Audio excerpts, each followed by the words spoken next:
contoh dari sisi penyelesaian sampah yang ada. Oke. Jadi mereka bekerja sama dalam cara penyelesaian. Musik Pak. Jadi kami sumbangkan ada solar dari olahan sampah plastik.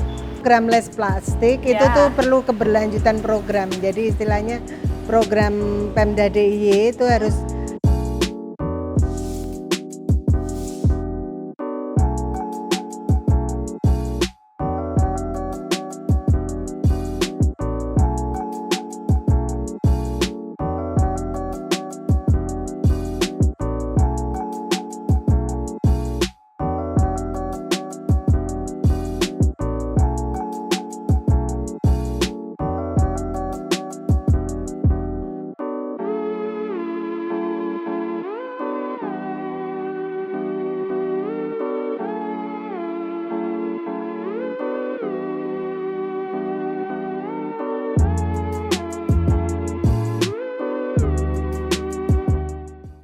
Assalamualaikum warahmatullahi wabarakatuh. Halo Sobat Rembuk Jogja, permasalahan sampah di DIY tentunya saat ini menjadi isu yang sangat menarik dan harus dikaji. Untuk pengurangan plastik tentunya harus segera dilakukan. Maka pentingnya untuk pengurangan plastik ini atau less plastik untuk DIY akan kita saksikan di dalam kegiatan podcast bersama saya dan nanti 3 narasumber yang oke dan keren-keren tentunya di kegiatan podcast bersama Biro PIPW 2 Yogyakarta. Saksikan Rembuk Jogja. Hai Sobat Rembuk Jogja, selamat berjumpa lagi kembali di acara podcast ini. Dan di acara podcast ini dipersembahkan oleh Biro Pengembangan Infrastruktur Wilayah dan Pembiayaan Pembangunan Seda DIY. Baik, pada podcast kali ini kita akan mengangkat tentang less plastik untuk DIY. Nah, tentunya pada kegiatan ini kita sudah ada narasumber yang oke gitu ya Sobat Rembuk, sehingga saya perkenalkan dulu nih para narasumber kita ini yang akan membicarakan tentang less plastik atau pengurangan plastik di DIY ini itu siapa saja. Baik, kita akan sapa dulu untuk yang pertama, yaitu narasumber kita dari Komisi C DPRD DIY, yaitu Bapak Lili Syaiful Ahmad SP. Ya. Selamat datang Bapak Lili. Terima kasih. Assalamualaikum semuanya. Waalaikumsalam Ya. Pak. Oke, baik. Untuk narasumber yang kedua kali ini Sobat Rembuk, kita akan berbincang-bincang juga nih. Wah, ini dengan pakarnya yang pasti ya, yaitu dengan manajer dari program Get Plastik Jogja. Oke, mungkin Sobat Rembuk Jogja sudah sering nih bertemu ya. Kalau saya sebutnya adalah Mbak Dani gitu ya. Tapi ini nama panjangnya yaitu Francisca Supriyani Wulandari SPD. Ya, selamat datang Mbak Dani. Terima kasih. Ya. Oke, lalu narasumber kita yang ketiga Sobat Rembuk Jogja yaitu dari Analis Kebijakan Muda Biro PIWP 2 Seda DIY, yaitu Ibu Karyanti Pratiwi STMT. Selamat datang Ibu Tiwi. Selamat datang Mbak. Ya, baik. Nah, tentunya ketiga narasumber ini kita akan berbincang banyak tentang plastik nih ya, pengurangan nih di DIY karena kita tahu pemandangan di Yogyakarta itu tentunya itu tidak jauh dari pemandangan atau penumpukan plastik yang selama ini ya. Tentunya sampah yang berserakan tuh kebanyakan adalah sampah plastik gitu ya. Dan penyebabnya apa sih? Nah, ternyata asal muasalnya yaitu dari berawal dari pengelolaan sampah yang masyarakat ini dikatakan belum siap. Nah, sehingga ketika ada momen untuk TPA ya, tempat pembuangan akhir yang ada di Piungan itu overload sehingga terjadi penutupan nih Sobat Rembuk Jogja. Nah, sehingga akan berdampak kepada masyarakat yang bingung bagaimana nih caranya untuk mengelola sampahnya, akan dibuang kemanakah gitu ya. Nah ini bagaimana nih, mungkin kita akan bertanya nih satu-satu ya dengan Bapak dan Ibu-ibu di sini ya. Tentunya biar sapaan kita lebih akrab ya, mungkin saya akan tadi Pak Lili bilang dipanggil Mas ya. Mas aja.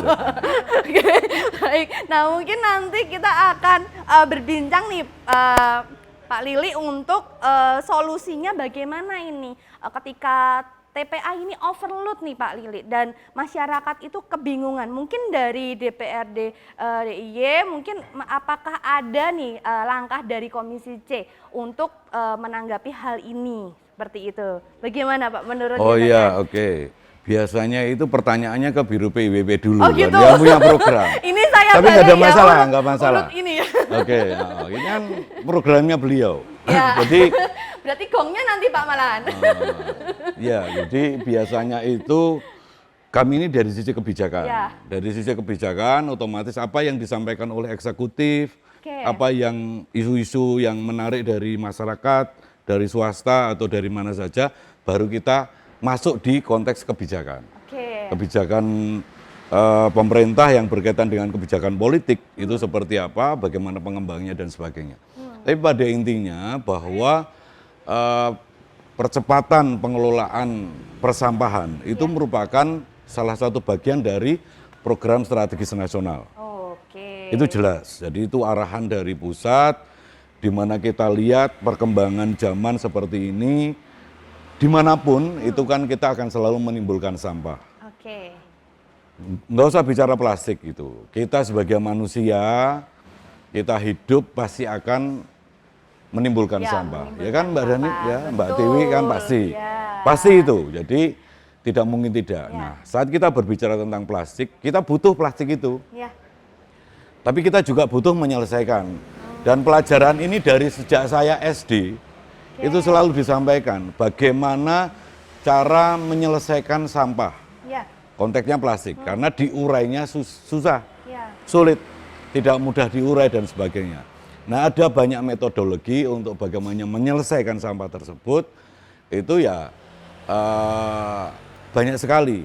Dimulai dari pemilahan-pemilahan, nanti sebelum masuk ke TPA dan sebagainya. Ya. Apa metode pirolistik dan sebagainya, ya kan? Nanti ada proses untuk dibakar dalam sebuah reaktor Oke. tanpa oksigen, sehingga nanti bisa memunculkan energi-energi yang lain, Ya. baik gas dan juga cairan. Wah. Mungkin nanti Mbak Dani bisa lebih menjelaskan kan Oke. gitu. Mbak Tiwi juga bisa menjelaskan. Jadi ini juga set plan untuk bagaimana menyelesaikan sampah itu. Pertanyaannya adalah yang perlu kita kaji juga, saat kita menyelesaikan sampah plastik ini atau mengurangi plastik ini dalam konteks penyelesaian sampahnya, pembiayaannya lebih besar atau lebih sedikit dibanding dalam konteks penyelesaiannya. Jadi jangan-jangan kita menyelesaikan tapi efek belakangnya tidak banyak. Lebih mahal. Gitu Lebih ya, mahal. mungkin ya. Nggak Nah. cocok gitu ya Pak ya. Nggak cocok. Itu ini perlu kita kaji Ya. dan saya yakin nanti teman-teman mungkin Mbak Deni sudah punya pengalaman, apalagi tadi sekilas ngobrol tentang Bali. Ya. Karena Bali ini penyelesaian sampahnya yang setahu saya dari sisi pemerintahan itu nggak pakai perda, tapi pakai pergub. Saya nggak tahu kalau hari ini sudah ada perdanya, tapi beberapa tahun yang lalu atau periode yang lalu itu masih bentuknya pergub. Oke. Dan pemerintah Bali ini perlu kita contoh Ya. dari sisi penyelesaian sampah yang ada. Oke. Jadi mereka bekerja sama dalam cara penyelesaian bahwa ada peraturan tentang persampahan itu sedikit saya agak lupa, tapi intinya bahwa ada pasal yang menyampaikan setiap perusahaan penghasil sampah Iya. itu wajib menyelesaikan sampah yang ditimbulkan. Oke. Dan setahu saya waktu itu di periode yang lalu Komisi C sudah mendorong ke Biro PIWP untuk melakukan kajian tentang ini. Oh. Nah, di pemerintah Bali atau pemerintahan Bali itu sudah ada beberapa perusahaan-perusahaan besar yang akhirnya membuat bank-bank sampah. Nah. Itu di Bali. Mereka dengan CSR-nya menyelesaikan sampah. Sehingga penyelesaian sampah ini tidak melulu dengan APBD. Tapi mengajak masyarakat atau masyarakat pedagang, masyarakat pengusaha untuk ikut bersama-sama menyelesaikan sampah. Kuncinya kerjasama. Ya, jadi sampah ini merupakan kewajiban kita, tanggung jawab kita untuk menyelesaikan. Ya. Begitu Mbak Widya. Baik Pak Iya. Lili. Baik, lanjut nih mungkin kalau dari actionnya Mbak Dani nih mungkin, gimana nih Mbak Dani, solusi yang dilakukan Mbak Dani kira-kira? Kalau saya berbicara mungkin langsung dari praktisi di lapangan ya. Oke, praktisi di lapangan. Karena kan baik. kami sudah edukasi ke masyarakat untuk melakukan pengelolaan tata kelola sampah. Nah, kalau menurut kami masyarakat itu sebenarnya sudah teredukasi dan bahkan sudah mulai melakukan pencegahan dan pemilahan sampah. Gitu. Oke. Cuma sekarang ini terkendala dengan adanya fasilitas untuk mengolahnya, untuk jenis sampah tertentu ya. Oke. Kalau untuk sampah organik sebagian besar memang sudah selesai karena kan itu bisa diselesaikan di rumah ya untuk organiknya. Nah sekarang yang jadi permasalahan adalah sampah plastik. Plastik kan menurut data KLHK itu dia butuh ratusan tahun, puluhan bahkan ratusan tahun untuk terurai. Makanya itu mempercepat penuhnya TPA. Karena kan sampah-sampah plastiknya cuma menggunung dan itu kita mewariskan sampah ya ke anak cucu. Nah, kita perlu akui juga bahwa untuk pengolahan sampah plastik itu memang membutuhkan teknologi untuk membantu mempercepat penguraiannya. Oke. Gitu. Jadi teknologi kuncinya adalah untuk membantu mempercepat dari penguraian dari sampah plastik tadi. Jadi butuh not banget ya fasilitas gitu ya.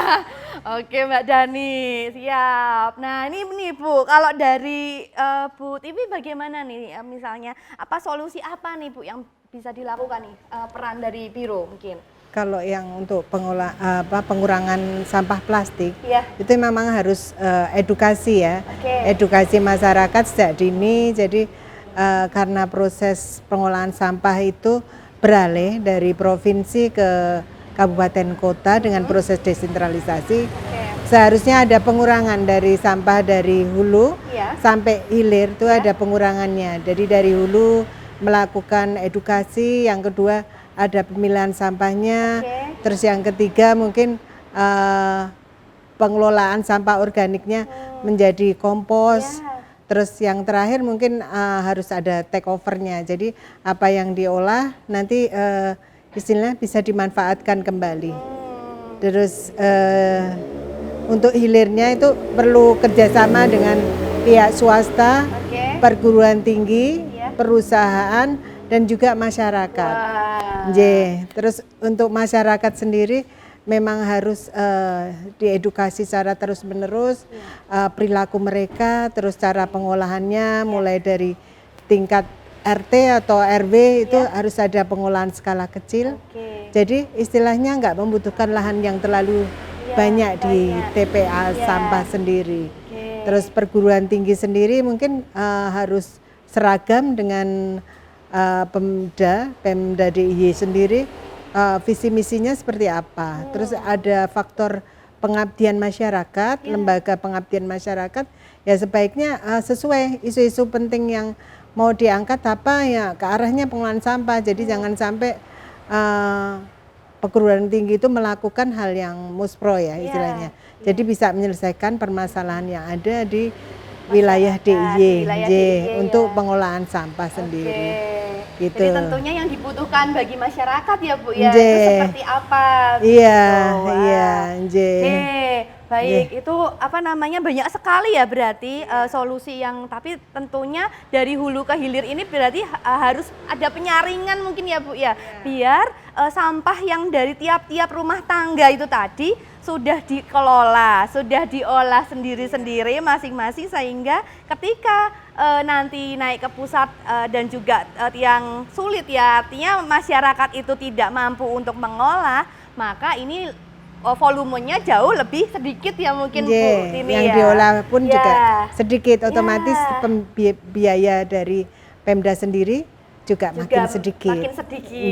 Oke, volume sampah banyak, maka akan membutuhkan biaya yang besar. Tapi Iya. jika volume sedikit, mungkin untuk pembiayaannya juga akan lebih minim ya. Berarti akan Nggih. ada efisiensi dari segi penggunaan biaya. Begitu nggih Bu Tiwi? Nggih, leres nggih.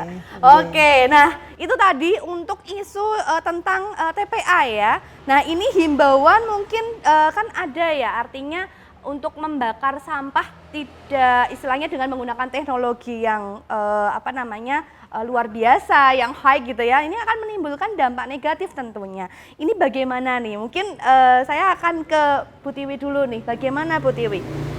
Kalau pembakaran sampah emang di Undang-Undang Nomor 18 tahun 2008 Ya. itu memang dilarang. Oke, Ya, dilarang karena ya, Bu, ya. menimbulkan gangguan pernafasan, Oke. mungkin kenyamanan dan Baik. juga karsinogenik ya. Ya. Jadi tidak boleh sama sekali dibakar.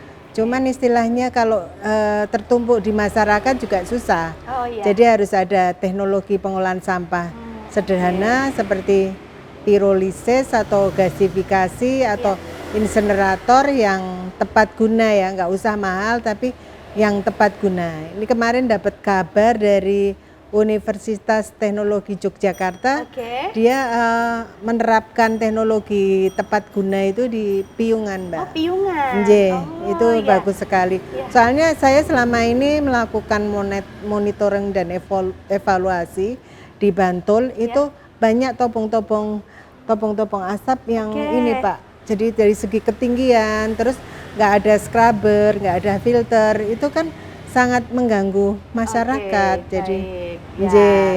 Oke, nah mungkin itu ya. Jadi jangan sampai nih Sobat Rembug Jogja ini membakar sampah tanpa adanya bantuan teknologi. Karena nantinya asap yang hasil pembakaran tadi itu akan berdampak negatif. Tentunya akan mengakibatkan climate change dan efek rumah kaca. Begitu ya.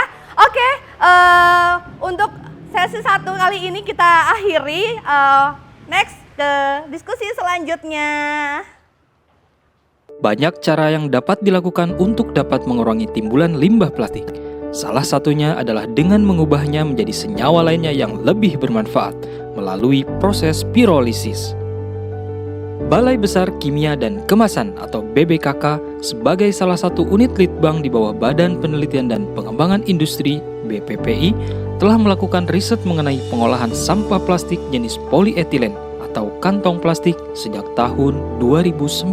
Alat yang digunakan terdapat 2 macam, alat pirolisis skala 5 kg dan alat fraksinasi 5 liter. Ini adalah hasil litbang nyasa yang dilakukan oleh tim peneliti dan perekayasa di lingkungan Balai Besar Kimia Kemasan untuk mengubah sampah limbah plastik dengan proses metode pirolisis. Limbah plastik yang didapat di lingkungan pertama sekali dilakukan proses pencacahan sebesar, nanti hasil cacahannya adalah sebesar kira-kira 1 cm. Kemudian limbah tersebut yang sudah tercacah setelah temperatur menunjukkan di dalam reaktor 300 derajat Celcius, baru kita melakukan langkah memasukkan limbah plastik yang sudah tercacah ke dalam reaktor dengan dicampur dengan katalis. Jenis katalis yang digunakan adalah bahan yang tertentu untuk memudahkan proses mempirolisis plastik di dalam reaktor. Plastik yang sudah terbentuk di dalam reaktor akan menjadi fasa cairan. Dari fasa cairan tersebut dengan temperatur akan naik lagi, akan berubah menjadi fasa gas. Gas-gas yang terbentuk dari reaktor dialirkan masuk ke dalam kondensor, akan berubah fasa menjadi fasa cair dan akan tertampung di dalam tangki penampung. Dari tangki penampung itu akan ketemu itu crude oil. Dari crude oil itu akan selanjutnya dilakukan proses fraksinasi. Di dalam fraksinasi nanti bisa dipisahkan ketemu yaitu 2 produk, yaitu berbentuk bahan solar yang setara dengan produk Pertamina dan satu lagi solvent. Solvent ini ada lagi petrasol, minasol dan laos. Itu bisa digunakan untuk sebagai pencampur bahan untuk cat. Sedangkan yang solar bisa digunakan langsung ke mesin genset ataupun mesin penggerak otomobil lainnya.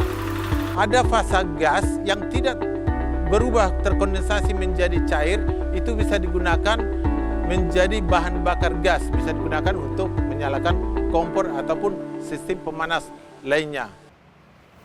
Hai Sobat Rembuk Jogja, kembali lagi nih pada segmen 2 kali ini. Masih bersama kita 3 narasumber kali ini. Ya, tadi agak terputus ini Sobat Rembuk ya, untuk terkait dengan implementasi teknologi tadi ya. Sehingga kan ada nih tadi himbauan untuk jangan membakar sampah tanpa adanya teknologi yang tepat guna, tentunya begitu. Nah, ini kita akan tanya langsung nih kepada narasumber yang sudah mengimplementasikan teknologi kita kali ini ya. Artinya sudah sejauh mana gitu ya implementasi teknologi yang dilakukan. Nah, mungkin Mbak Dani nih ya. Oke, gimana nih Mbak Dani? Oke. Jadi Yayasan GET Plastik Indonesia itu punya gerakan namanya gerakan tarik plastik. Oke. Jadi apa tarik plastik? Iya. Oke. Jadi disingkat jadi GET. Oke. Jadi gerakan baik. tarik plastik itu Ya. untuk menghindari polusi sampah plastik tersebut ke udara, ke air dan juga ke tanah. Oke. Makanya kemudian Yayasan GET Plastik itu melakukan riset dan pengembangan untuk teknologi pirolisis. Jadi risetnya dilakukan mulai tahun 2014 Ya. sampai dengan tahun 2025 ini sudah ada 15 prototipe. Jadi sampai ke JPM. JPM itu GET Plastik Mesin. Jadi yang ke-15. Saat ini sedang pengembangan untuk JPM ke-16. Cuma belum di launching. Nah, dari hasil riset dan pengembangan teknologi pirolisis ini pengolahan sampah plastiknya benar-benar pertimbangkan dengan masak-masak supaya hasilnya itu cukup efektif dan efisien dan tidak merugikan itu tadi air, udara ataupun tanah gitu. Jadi lingkungan ya, akan istilahnya jangan sampai nih berefek kepada lingkungan. Betul. Gitu. Ya. Oke, baik. Nah, mungkin ini kan banyak masyarakat ya mungkin yang belum mengetahui tentang tadi ya tarik plastik tadi ya, program GET Plastik ini tadi. Nah, mungkin bagaimana nih Bapak dan Ibu Tiwi nih, artinya bagaimana nih untuk menyemarakkan kepada masyarakat Rembuk Jogja ini tuh untuk ini loh plastik tuh ternyata bisa loh diolah dengan teknologi dan nanti manfaatnya bisa luar biasa menjadi apapun begitu yang bahkan bernilai ekonomi yang tinggi. Nah, mungkin ini untuk menyemarakkan itu bagaimana? Mungkin Pak Lili dulu nih Pak. Sebelum saya jawab itu, Ya? saya mau tanya dulu sama Oh gitu. yang dilakukan itu teknisnya seperti apa? Nah. Gitu ya. Jadi biar kita bisa, karena kan ini mungkin bisa jadi kita contoh, Ya. bisa kita edukasi di teman-teman di masyarakat di di DIY, masyarakat, ya. kan? Sehingga kita perlu benar tahu betul, kita perlu belajar kan, Ya, kita kan betul. memberikan apresiasi.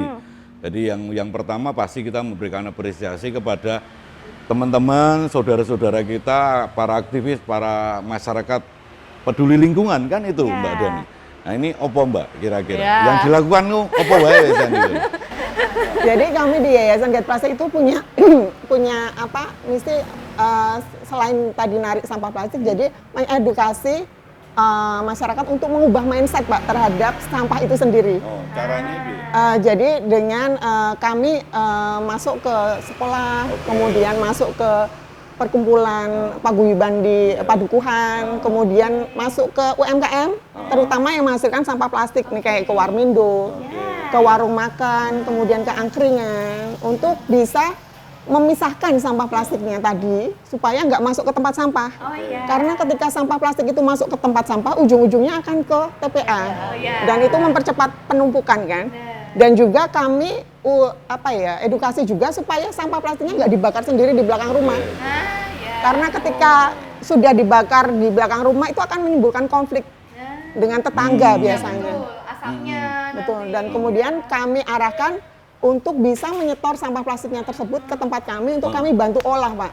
Jadi kami istilahnya cuma membantu olah. Oh, diolah jadi dikonversi jadi BBM dengan teknologi pirolisis tadi. Sudah ada alatnya. Mesinnya di mana? Di Cipuatu tadi, Pak. Oh, di Cipuatu. Iya, untuk pengolahan di Cipuatu, pengolahan di Jogja, jet plastik ada di Cipuatu. Terus kapasitasnya berapa ton?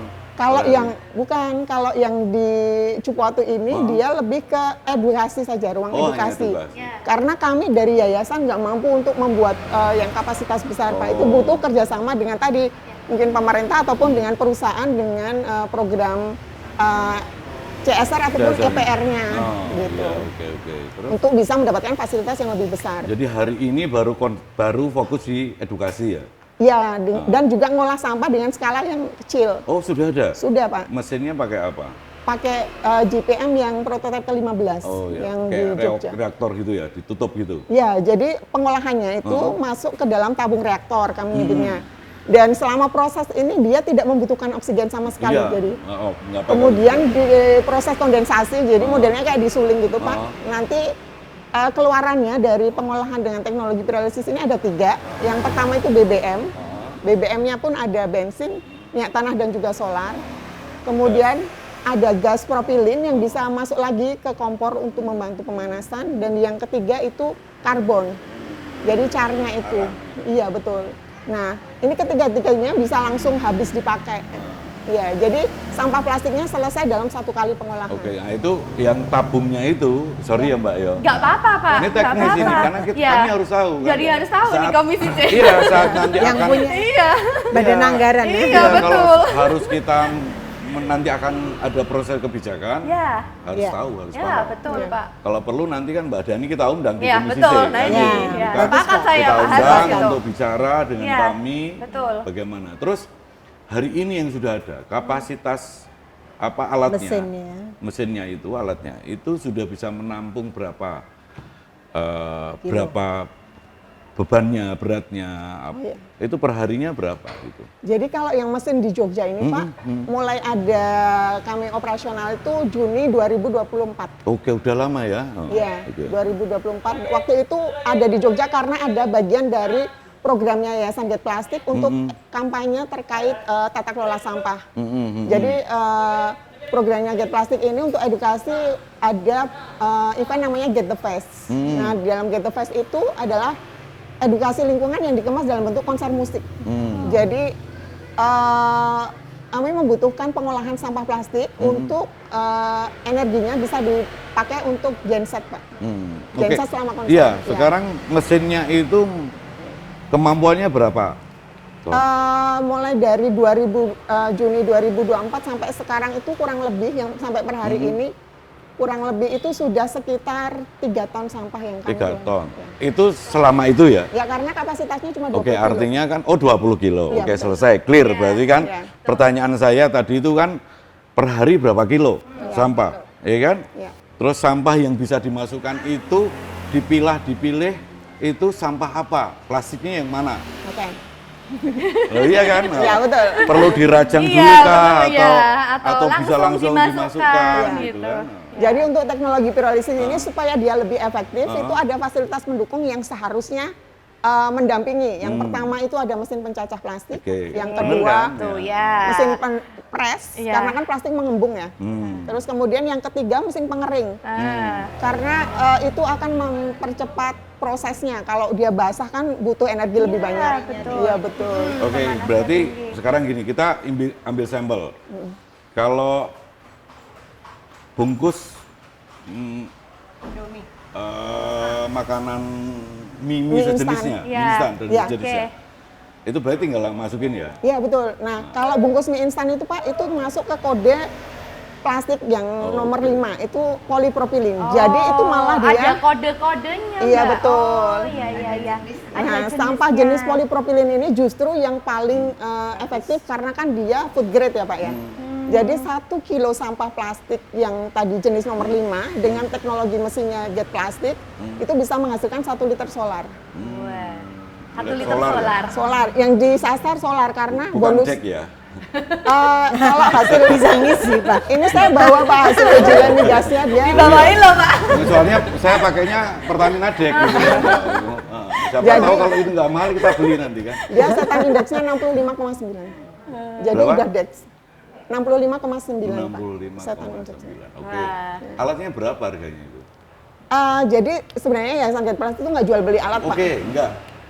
Seperti Perkiraan itu, harga, estimasi. estimasi Estimasi. harganya berapa?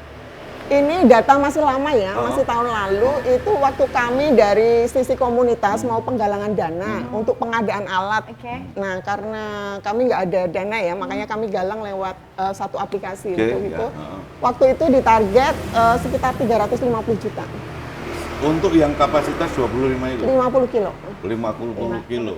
50 kilo itu cara pengelolaannya satu kali atau berkali-kali? Satu kali. Satu kali ya? Iya. Satu hari satu kali? Kalau 50 kilo itu kurang lebih butuh waktu sekitar 6 jam. Lama. Harganya 350, diolah 6 jam, menggunakan pasu pengolahan menggunakan listrik berapa? Gas, Kalau Pak. listriknya hanya untuk kontrol panel saja, Oke, untuk sistem untuk- keamanan. Untuk manasinnya itu untuk membakar ya itu kan? Pakai gas. Oh itu berapa butuh? Pakai gas? Iya, pakai gas. Berapa kilo? Kalau yang pengalaman kami yang di pengolahan yang di Cipatu itu sekali proses yang 20 kilo tadi kapasitas itu membutuhkan antara 3 sampai 4 kilo Pak sekali proses. Oke, kalau dari sisi bisnis ini perlu dikaji. Ya. Dari sisi bisnis. Iya. Iya. Tapi dari sisi penyelesaian persampahan Bagus. ini oke. Bagus, gitu. iya. Iya. Ya, karena kan kita dari pegiat Nol, zero bisa lingkungan, zero Iya. plastik. Iya. Jadi fokusnya lebih ke pengolahan sampah, bukan ke ke skala bisnis ya. Iya. Itu beda Iya. cerita. Kalau Oh, oke. misalnya di bisnis kan itu ya sama kalau kita produksi motor Pak, produksi satu sama ribuan kan ongkos untuk OPEX-nya juga. Ya, karena kadang-kadang begini. Saat kita berbicara penganggaran, itu juga ada hampir mirip-mirip seperti swasta. Apa itu nanti yang bisa diberikan kembali kepada kita, karena kita akan kembali lagi untuk masyarakat, kan gitu. ya. Jadi saat kita melakukan sebuah penganggaran, Ada outcome-nya ya. Pak? nah, ini kan output outcome-nya harus jelas. Itu substansinya apa? Oh, ini kita bicara penyelesaian sampah. Oke. Jelas. Output outcome-nya apa? Ini akan kita hitung semuanya. Tapi saya senang ini dapat informasi ini. Kok nggak dari kemarin ketemu kita? Sudah Pak, kami tuh tahun lalu sebelum mau kegiatan Kan nggak Get ketemu Plastik, kita. sudah kami ajukan surat ke Setda. Nah, Nggak ketemu kita. nggak ketemu Saya. Mbak Lili. Dewan ini Dewan Baru DPRD. ketemu hari ini nih karena Iya. di podcast ini nih Sobat Nanti Rembuk ya. ngobrol sama Mbak Lili. Kita yang selalu dorong soalnya. Jadi ya alhamdulillah di Komisi C ini kebetulan saya dari periode yang lalu sudah ada di Komisi C. Jadi saya pemerhati ini. Sampah. Iya, tentang ini. Jadi kami ini pemerhati. Teman-teman DPRD DIY semua pemerhati bagaimana penyelesaian sampah. Nah, karena Komisi C itu ketugasannya di situ, karena kebetulan kita juga bermitra dengan Dinas Lingkungan Hidup, Iya. juga Biro PIWP, makanya kita sering berbicara tentang bagaimana menyelesaikan sampah ini. Jadi konsep 3R-nya tetap akan dijalankan, kan gitu Mbak? Ya kan? Reduce, reuse, Ya, dan recycle, ya. itu kan semuanya akan tetap dijalankan. Iya. Itu asik, oke. Jadi kita akan kaji lah Mbak ini yang seperti ini, dan nanti minta tolong Mbak Tiwi dari Biro PWP, teman-teman seperti Mbak Dani ini nanti diajak untuk ketemu kita. Iya. Oke Pak. Siap. Iya. Iya. Kolaborasi yang Ya, bagus. betul. Udah toh ini selesai toh ini? Ya. Belum. Oke. Monggo. Iya, Mbak. Pak Lili. Wah, ini benar-benar menarik ya. Artinya di dalam Nyambung. podcast kali ini itu malah justru mempertemukan yang belum pernah ketemu, dan oh ini solusinya sudah ada begitu, Sobat Rembuk Jogja. Nah, ini mungkin dari Biro bagaimana Bu Tiwi? Istilahnya tadi menyemarakkan tadi ya. Artinya kan ini udah ada seperti Mbak Dani nih ya. Mungkin next akan ditindaklanjuti ya, Bu. Ye, mungkin nanti kita ada rapat koordinasi Pak untuk bahas peningkatan pengolahan sampah plastik ini. Kalau bisa ya diselesaikan mungkin secara teknologi. Ya. Yang kedua juga faktor kebiasaan masyarakat mengurangi sampah plastik, dan juga kalau di Bali itu udah ada Indomaret, Alfamart itu sama sekali nggak mau terima, nggak menggunakan plastik sama sekali ya Pak. Nah itu perlu diterapkan di Jogja, di DIY dengan pergub. Dengan pergub aja bisa ya Pak? Bisa. Jadi tergantung niat juga. Baik. Nggih. Terus Baik. mungkin kolaborasi juga dengan swasta, Nah. dengan lembaga swadaya masyarakat iya, dari para USAID, praktisi lingkungan. terus perusahaan, Oke, CSR, iya. ataupun perguruan tinggi. Wah, oke, Kemarin baik. juga saya di lapangan lihat, kan sebelumnya saya monitoring Pak di Mbak Dani. Banyak ini mahasiswa UAD itu belajar pengolahan sampah. Jadi Oke. langsung Pak itu cuma yang kering-kering langsung sampahnya dimasukin. Jadi gampang banget. Oke. Iya penerapannya. Jadi praktis gitu, ya Nje. Bu ya, sangat Nje, mudah di. nje. Oke, Iya. begitu Sobat Rembuk Jogja, mungkin diskusi kali ini tambah menarik ya, tambah lama, tambah menarik, tambah seru. Kita akan berjumpa lagi ke segmen berikutnya. Kelurahan Bangunjiwo sekarang sudah punya mesin pengolah sampah plastik menjadi bahan bakar mesin. Mesin ini bernama mesin pirolistik. Mesin pirolistik ini mampu mengolah sampah plastik menjadi bahan bakar solar dan bensin dengan skala perbandingan 1 kg sampah plastik menjadi 1 liter solar atau bensin. Mesin ini dianggarkan melalui bantuan dana keistimewaan di tahun anggaran 2024. Sebelum memulai pengolahan, penggunaan mesin ini diawali dengan memilah sampah plastik untuk memisahkan plastik PET dan PVC. Pemilahan plastik ini juga dilakukan untuk memastikan bahwa yang masuk ke dalam tabung reaktor hanya sampah plastik. Sampah yang sudah dipilah kemudian ditimbang untuk mengatur alur sampah yang masuk ke dalam tabung reaktor dan alur output yang keluar agar keduanya sesuai. Sampah yang sudah ditimbang tadi kemudian dimasukkan ke dalam tabung reaktor. Tabung reaktor ini dapat memuat 50 kg sampah plastik untuk diolah menjadi 50 liter solar. Pengolahan sampah dilakukan selama 4-5 jam dalam suhu 300 derajat Celcius untuk memperoleh uap minyak dengan kandungan oktan yang cukup. Setelah melalui pengolahan selama 4 jam, BBM sudah siap diambil untuk nantinya bisa digunakan sebagai bahan bakar mesin operasional dan kendaraan pengangkut sampah. BBM ini nantinya juga bisa dipergunakan untuk operasional mesin kelompok tani di Bangunjiwo. Oke, Sobat Rembuk Jogja, kembali lagi di segmen kali ini. Nah, kita akan berbincang-bincang hal yang lebih seru lagi. Tadi sudah kita bahas tentunya tentang alat atau implementasi teknologi yang sudah dilakukan oleh Gate Plastik. Ya, nah ini kita akan berbicara lagi, lebih dalam lagi. Tentunya untuk teknologi ini, implementasi selama ini apakah ada dampaknya ataupun sudah ada uji emisinya ataupun seperti apa ya nantinya ke depan. Mungkin itu bagaimana nih Mbak Dani, mungkin sudah ada datanya ya, di sini sudah dibawakan datanya untuk kan sudah selama ini berarti tadi dari tahun 2024 dan sampai sekarang ya. Nah tentunya ini kan ada nih istilahnya pandangan-pandangan masyarakat, wah nanti menimbulkan polusi tidak, menimbulkan efek lingkungan yang lain atau tidak begitu. Ini bagaimana nih Mbak Dani? Oke, Ya. kalau untuk selama prosesnya karena dia anaerob ya, jadi nggak ada oksigen yang terlibat, itu tidak mengeluarkan asap sama sekali. Ya. Kemudian dari hasil BBM-nya, Ya. waktu itu kami uji coba ke satu armada sebagai pembuktian ke masyarakat bahwa hasil dari sampah plastik itu pengolahannya bisa ramah lingkungan dan hasilnya pun bisa langsung dipakai tanpa butuh ditambahin lagi Pak materi yang lain. Jadi dari hasil pengolahan sampah plastik itu langsung dimasukkan ke armada yang kami ajak kerjasama. Jadi tahun lalu kami kerjasamanya dengan Shuttle Bisi Tole Pak, yang di Jeron Beteng itu. Jadi ada satu armada yang kami beri stiker. Jadi selain kita untuk edukasi, jadi stikernya itu berbunyi kendaraan ini memakai bahan bakar dari sampah plastik. Jadi waktu itu kami dukung sekitar 530 liter. Ya. Dan sampailah kepada uji emisi ke Dinas Perhubungan DIY. Nah, hasil uji emisinya itu disampaikan bahwa opasitas ya, ambang batas emisi yang diperbolehkan Kementerian Lingkungan Hidup kan 40%. Oke. Nah, hasil uji dari Sitole yang memakai BBM sampah plastik tadi cuma 2,7. Wah. Jadi dia hasil uji emisinya lebih bagus. Lebih bagus Iya, ya. jadi dari sisi pengolahannya sudah ramah lingkungan, hasilnya pun lebih bagus. Oke. Jadi ketebalan emisinya lebih rendah daripada pemakaian yang BBM biasa. Oke. Gitu. Ya.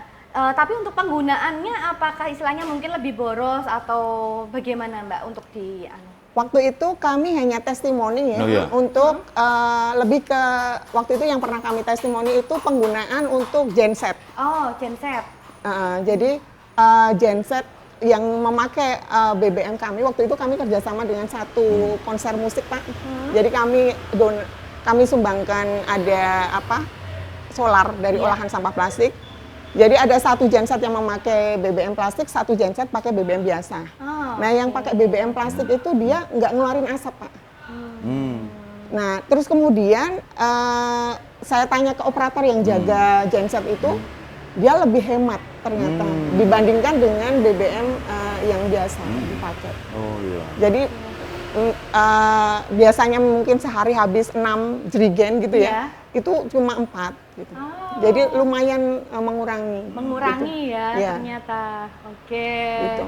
Wow, luar biasa ya. Ini nanti bisa jadi energi terbarukan ya, karena kan tadi dari plastik terus jadi kita selama ini kan, waduh kalau ngantri di POM ya panjang banget gitu ya. Besok siapa tahu ya ada dari sini sudah dikembangkan lagi, kendaraan kita sudah menggunakan bahan bakar dari hasil olah plastik tadi. Nah, tapi Mbak Dani ini kan tadi untuk dampaknya mungkin tidak ada ya. Namun alat tadi kan terbilang untuk pendanaannya ya. Tadi pendanaannya kira-kira kan tadi harganya tinggi nih Mbak gitu. Kira-kira bagaimana nih menurut Mbak Dani untuk istilahnya kan harus ditularkan ke mana gitu ya. Ini mungkin punya tips nggak Mbak Dani biar nanti siapa tahu nih ada wilayah yang ingin mencontoh nih seperti Cupuwatu ya tempatnya Mbak Dani gitu. Mungkin tadi sedikit menambahkan ya Mbak yang bahwa hasil BBM-nya tidak boleh dijual. Oke. Jadi hanya dipakai untuk lingkup sendiri. Oke. Ya. Terus kemudian karena harganya cukup mahal, ini kami lebih memberi masukan ke teman-teman komunitas itu bisa bekerja sama dengan perusahaan penghasil sampah plastik. Karena mereka punya EPR ya, Extended Producer Responsibility, untuk bertanggung jawab dengan sampah plastik yang mereka hasilkan. Gitu. Nah itu dari sisi pendanaannya mungkin bisa kerjasama program dengan pihak-pihak perusahaan ya. Karena kalau dengan pihak pemerintah kan terkadang juga terkendala dengan prosedur juga. Betul. Nah ini nih mumpung di sini ya dan bertemu dengan Pak Lili dan Bu Tiwi ya. Nah ini tentunya nih kan masyarakat itu sebetulnya kesulitannya masalah tadi ya fasilitas dalam tanda kutip adalah pendanaan gitu kan. Nah ini bagaimana nih mungkin istilahnya dari pendapat dari Bu Tiwi dulu deh. Ini bagaimana nih Bu Tiwi solusi dari kendala atau tantangan ini kan butuh teknologi tapi tantangannya adalah harganya mahal, lalu bagaimana gitu? Iya. Kalau dari segi pembiayaan mungkin bisa kerjasama dengan perusahaan-perusahaan dalam kapasitas CSR, jadi Corporate Social Responsibility. Jadi mereka bertanggung jawab terhadap lingkungan perusahaan di sekitarnya, terutama perusahaan-perusahaan yang menghasilkan sampah plastik. Jadi harus ada payung hukumnya itu. Terus yang kedua mungkin dari perguruan tinggi, mereka banyak melakukan penelitian yang tergolongnya juga saya ada teman itu cukup fantastis. Nah, diaplikasikan di masyarakat. Terus yang ketiga mungkin kerjasama pihak swasta. Kemarin dari PT Wijaya Karya itu Pak sowan ke waktu itu Pak Sekdanya PLT Pak Sekda kan Pak Arya. Mas itu Arya menawarkan konsep kerjasama pengelolaan sampah. Kita free dari segi pembiayaan, cuman kita penyediaan lahan sama perizinan. Untuk kelanjutannya mungkin yang lebih tahu nanti dari Dinas Lingkungan Hidup ya. Jadi sebenarnya konsepnya bagus. Jadi mereka untuk di dalam area itu mereka yang bertanggung jawab. Tapi dari segi transportasi, dari segi fasilitas di luar itu tanggung jawab Pemda. Oh, tanggung jawab Pemda. Kan harus dihitung itu juga. Betul. Itu ya. Soalnya pendanaannya kan sekarang makin efisiensi kan Bu. Betul. Ya, dari ada pengurangan-pengurangan dari pusat ataupun dari Pemda DIY sendiri. Ya, dari Pemda DIY sendiri. J. Oke. Kalau dari Pak Lili bagaimana Pak menurut Bapak? Untuk tantangan ini tadi kan, untuk adanya teknologi bagus, namun kan di masyarakat tentunya memiliki keterbatasan. Nah, ini apa nih langkah yang dilakukan Komisi C nih Pak? Saya pikir kalau hal ini, kalaupun toh masyarakat itu terlibat, Ya. itu sebuah hal yang positif. Ya. Seperti Mbak Dani dan teman-teman ini melakukan sebuah langkah ini kan langkah sebagai pemerhati. Ya kan, ini kami berterima kasih atas nama pemerintahan. Karena kalau berbicara pemerintah itu ya hanya Mbak Tiwi saja, eksekutif kan gitu. Kalau berbicara atas nama pemerintahan itu eksekutif dan legislatif kan gitu. Nah, kami berterima kasih. Nah, kami akan mencoba untuk melakukan sebuah kajian bagaimana penyelesaian ini. Karena selama ini kami sudah sering mendorong kepada Biro PWP, kepada Baperida atau Bapeda DIY untuk melakukan sebuah kajian langkah-langkah taktis bagaimana menyelesaikan sampah yang ada di daerah Istimewa Yogyakarta ini. Kita punya sekian ratus perguruan tinggi yang mereka juga mestinya punya kewajiban bersama bagaimana melakukan sebuah kajian atau penelitian. Ya. Itu bagaimana menyelesaikan sampah tersebut. Nah, ini sudah dimulai. Ini hal yang positif. Kita akan tunggu lagi ide gagasan dari berbagai macam pihak, teman-teman. Dan kami dari pihak pemerintahan tentu akan mensupport ini. Akan mendorong pendanaan dari sisi kebijakan dan pendanaan untuk bagaimana menyelesaikan sampah yang ada di DIY. Wabil khusus tentang plastik. Sampahnya kan macam-macam. Ya kan? Yang organik ya nanti pakai maggot misalnya. Itu di DKI itu ada pergubnya tentang maggot. Kan gitu. Tiap-tiap hotel itu juga sebenarnya bisa kalau mereka itu menyiapkan tempat khusus, semua makanannya itu selesai pakai maggot. Kan gitu. Dan bisa untuk pakan ternak. Kan gitu. Terus satu hal yang penting yang ini mumpung saya ingat, ini pesan untuk teman-teman Biro PIWP dan juga dinas terkait, contohnya Dinas Lingkungan Hidup, itu sosialisasi edukasi hal seperti ini sebaiknya di sekolah-sekolah juga dilakukan. Dan ini memang ada keterbatasan kalau kita undang adik-adik kita hanya 50 orang, hanya 100 orang, tanpa kita melakukan sebuah proses-proses untuk bagaimana mereka, yang pengalaman saya ini Mbak, ini nyun sewu, ini koreksi untuk kita semua, bahwa saat mereka kita ajak diskusi, itu mereka tidak streaming, mereka tidak lakukan live, misalnya dengan media sosial yang mereka punya, mereka tidak menyebarkan atau tidak semua menyebarkan bahwa ada edukasi tentang ini. Nah, mungkin ini perlu konsep tambahan saat melakukan proses-proses edukasi seperti ini, mereka dikasih door prize atau apa, iming-iming, atau lomba bahkan. Siapa yang nanti akan mendapatkan follow terbanyak karena kasus ini, ya kan? Atau like terbanyak karena berbicara tentang penyelesaian sampah. Karena mereka yang akan meneruskan pemikiran masa depan. Adik-adik kita, anak-anak kita yang mereka melek sosial media. Karena kalau mereka sendiri tidak paham bagaimana menyelesaikan sampah ini, ya sampai kapanpun akan menumpuk terus. Nah, contoh konkretnya begini. Misalnya kita di forum sekolah, itu kan kadang-kadang secara teknis memang macam-macam. Tapi kan dikumpulin 50 orang, anak OSIS, anak ini. Tapi mereka nggak pegang handphone. Mereka nggak bisa, tidak ada ajakan, tolong ya ini direkam nanti sebarkan di media sosial. Ajak gabung teman-temannya, di tag teman-temannya semua. Ini penting hal ini. Karena mayoritas anak-anak kita, adik-adik kita, atau saudara-saudara kita yang usianya di bawah 60 tahun, itu mayoritas punya sosmed. Walaupun mungkin 40% yang aktif kan itu. Tapi usia 16 atau bahkan 14 ya Mbak Dani ya, atau berapa yang sudah pada pegang handphone gitu, Itu wis dolanan apa macam-macam itu, mau TikTok kah, mau Instagram kah, mau X kah atau Facebook kah, itu semuanya. Gandeng komunitas-komunitas media sosial. Komunitas Facebook banyak, Mbak. Ini masukan saja. Sehingga mereka akan menampilkan. Itu banyak itu dengan buka Facebook itu ada banyak komunitas. Komunitas Facebook daerah Bantul, komunitas Facebook Kulon Progo, Gunung Kidul, Sleman, Kota, itu ada. Dan mereka punya koordinator. Buatkan acaranya, kita minta tolong sama mereka untuk menyampaikan hal ini juga. Akan viral itu, karena setiap orang itu akan ngunggah. Nah ini penting. Ini hari ini juga penting. Tapi hal itu menjadi lebih viral.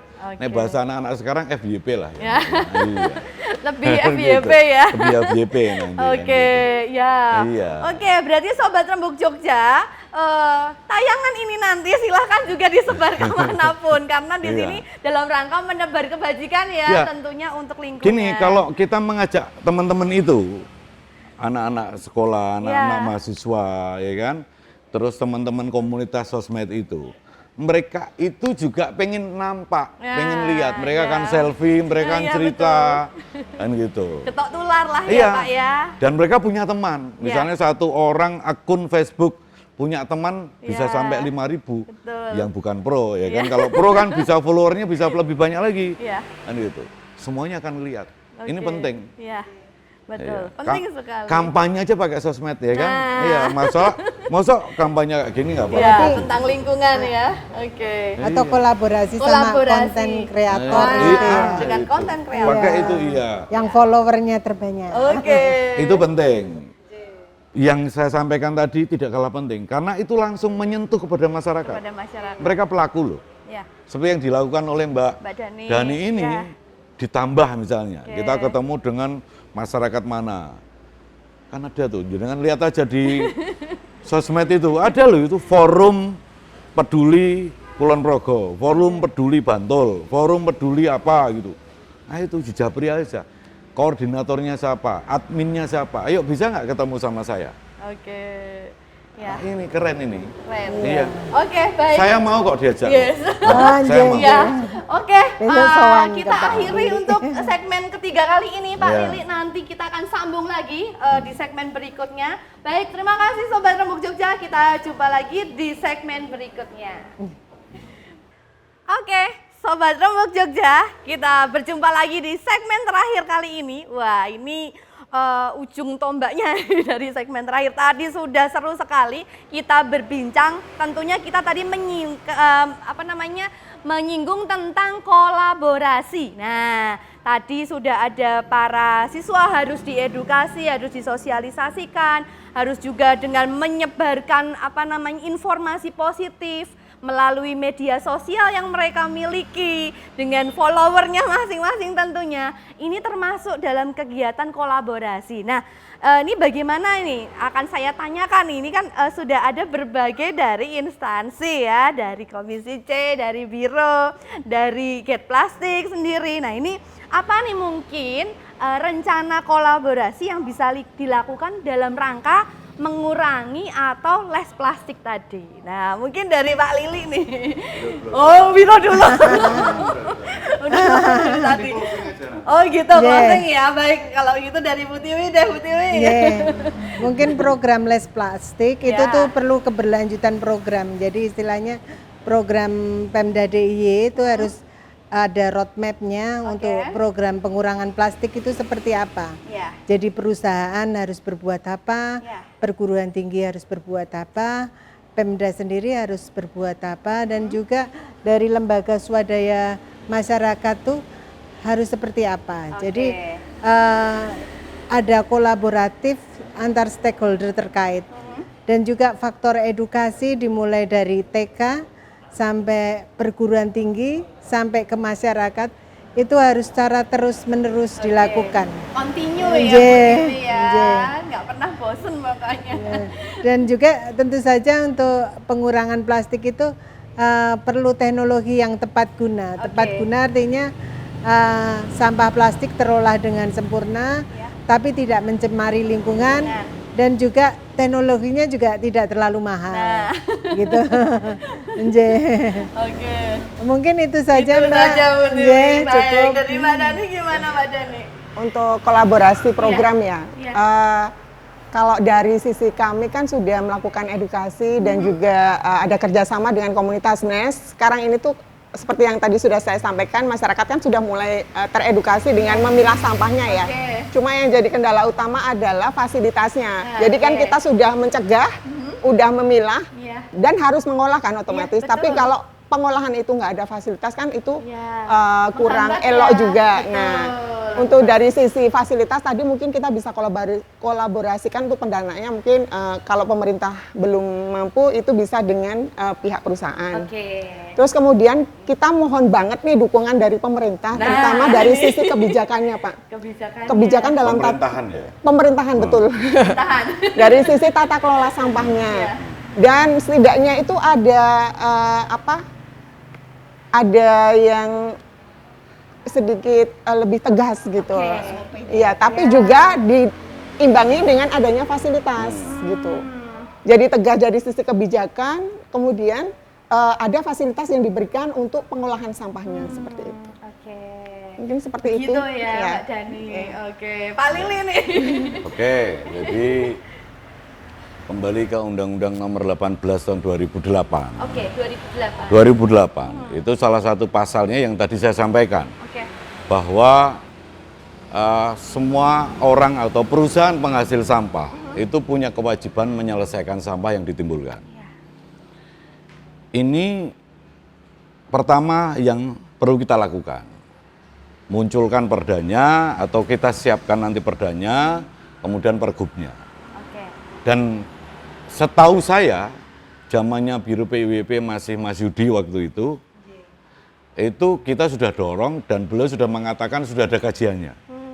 Nah, kami dari Komisi C akan meminta kajian tersebut, hasilnya seperti apa, untuk kami bahas lebih lanjut. Sehingga nanti kalau tidak dari Biro PWP atau Dinas Lingkungan untuk menginisiasi sebuah perda, kami dari Komisi C akan menginisiasi itu, mengusulkan menjadi sebuah produk hukum daerah. Sehingga apa yang diperlukan teman-teman seperti Mbak Dani tadi, itu bisa kita tindak lanjuti, kita bisa tampung, bisa kita terima aspirasinya, kita bisa akomodasi dan kita bisa tindak lanjuti. Sehingga kita bisa berbicara, kalau selalu yang disampaikan itu kemampuan keuangan daerah, ini salah satu opsinya adalah menggunakan CSR atau perusahaan-perusahaan yang ada. Menjadi sia-sia ada undang-undang itu kalau kita tidak ambil posisi itu. Karena saya yakin para perusahaan itu juga punya CSR-nya untuk lakukan ini dan saya yakin mereka peduli kok. Buktinya apa? Di pemerintah-pemerintah wilayah lain ada yang sudah menjalankan itu. Jadi itu yang pertama. Yang kedua, kami justru menunggu kalau misalnya para pemirsa nanti juga ada yang pengen berkomunikasi langsung dengan kami, silahkan nanti bikin bersurat kepada Komisi C DPRD DIY sehingga kami akan tindak lanjuti. Atau kalau mau mencatat nomor handphone saya juga boleh. Oke. Ya. Nanti kan ditayangkan di bawah ini. Gitu ya. Silakan boleh. Ya. 081 227 6-nya 5 kali, belakangnya 9. Oke. Ya, 081 227 6-nya 5 kali, belakangnya 9. 9. Insya Allah nomor lama, handphonenya saya pegang, nomornya saya pegang sendiri, nggak pakai admin. Fast kan respon gitu, lagi Pak Lili. Ya. 081 227 6-nya 5 kali, belakangnya 9. Jadi silahkan masyarakat, para pemerhati lingkungan, ada ide, gagasan dan sebagainya, silahkan sampaikan kepada kami dan tolong dikasih nama, ya, dikasih nama sehingga kami tahu. Ada kadang-kadang kejadian itu sudah ngendiko macam-macam, tapi kita tanya penjenengan sinten itu kan jadi lucu, ya kan? Jadi, iya, mendingan kita ini kayak orang kalau mau bertamu kan ketuk pintu, saya ini kan gitu, ya gitu. Jadi ini sebuah hal yang penting untuk kita semua. Kemudian itu yang pertama tadi tentang itu tentang undang-undang tentang bagaimana kita melakukan perda, keberpihakan kita untuk konteks penyelesaian. Yang kedua, kalau ada keluhan, ada teman-teman seperti teman-temannya Mbak Dani mungkin ada ide lagi, gagasan, silahkan sampaikan kepada kami. Yang ketiga, saya nanti atau kami akan mengajak teman-teman Komisi C untuk berkunjung di lokasinya Mbak Dani. Kami akan belajar langsung. Nanti silahkan nanti Biro PIWP bisa mendampingi, Dinas Lingkungan Hidup bisa mendampingi. Sehingga lebih konkret ini. Jadi kalau kita tahu betul masalahnya, kita akan membantu menyelesaikan. Ya, ini tidak, insya Allah bukan gula-gula yang bisa bikin penyakit, kan gitu Mbak Dani ya. Tapi kami senang untuk berkunjung, kami senang untuk belajar, sehingga nanti produk hukum dan produk kebijakan politik yang akan muncul di pemerintahan atau pemerintah DIY itu akan berpihak betul untuk masyarakat daerah istimewa Yogyakarta. Terima kasih. Terima kasih Pak Lili. Wah, luar biasa ya Sobat Rembuk Jogja. Oke, yang terakhir ini closing statement ini dari Bapak dan Ibu-ibu semua di sini ya, narasumber 3 ini hari ini. Mungkin dari Bu Tiwi dulu nih, closing statementnya mungkin pesan untuk warga tentunya ya Bu, dalam mengurangi sampah plastik itu bagaimana ya, agar di Jogja itu juga pemandangannya tidak sampah saja yang kita lihat begitu. Oke, silakan Bu. Masyarakat perlu melakukan pengurangan sampah dengan membawa tumbler untuk air minum dan juga tempat semacam Tupperware atau wadah yang bisa dicuci kembali dan ataupun belanja nanti kita menggunakan tas yang bisa dipakai kembali. Jadi istilahnya sampah plastik bisa terkurangi. Dan tentu saja pihak produsen seharusnya juga bertanggung jawab ya. Mungkin perlu payung hukum yang kuat dari Pak Lili. Oke, siap. Terima kasih Bu Tiwi. Selanjutnya dari Mbak Dani. Saya sebagai manusia ya, kita sama-sama manusia, Bapak Ibu dan saudara-saudara semua. Monggo kita bertanggung jawab dengan sampah kita sendiri, supaya sampah kita yang kita hasilkan itu tidak menzolimi saudara kita yang lain. Kalau kita bisa mengelola sampah kita dengan bijak, maka saudara-saudara kita yang biasanya terdampak dengan adanya sampah plastik itu sudah bisa turut merasakan bumi ini yang indah, lestari, bisa menghirup udara yang segar sama seperti yang kita. Kan kita kalau misalnya sudah mulai ada kesadaran dari diri sendiri, nggak usah muluk-muluk, nggak usah tetangga ataupun ngajak komunitas lebih besar, mulai dari diri kita sendiri aja, monggo kita sama-sama bertanggung jawab dengan sampah kita sendiri. Oke, terima kasih Mbak Dani. Nah ini terakhir nih Pak Lili, monggo. Yang pertama kita mengapresiasi kepada Biro PIWP bisa membuat acara ini. Nanti terus dikembangkan, ada ide-ide gagasan tadi coba dikembangkan. Yang kedua kita mengapresiasi Mbak Dani dan teman-teman dari GATE ya.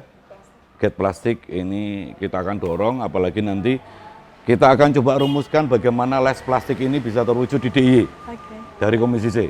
Dan bagaimana penyelesaian sampah yang sudah ada. Dari sisi kebijakan, dari sisi aturan hukumnya. Tetap sehat, tetap bahagia.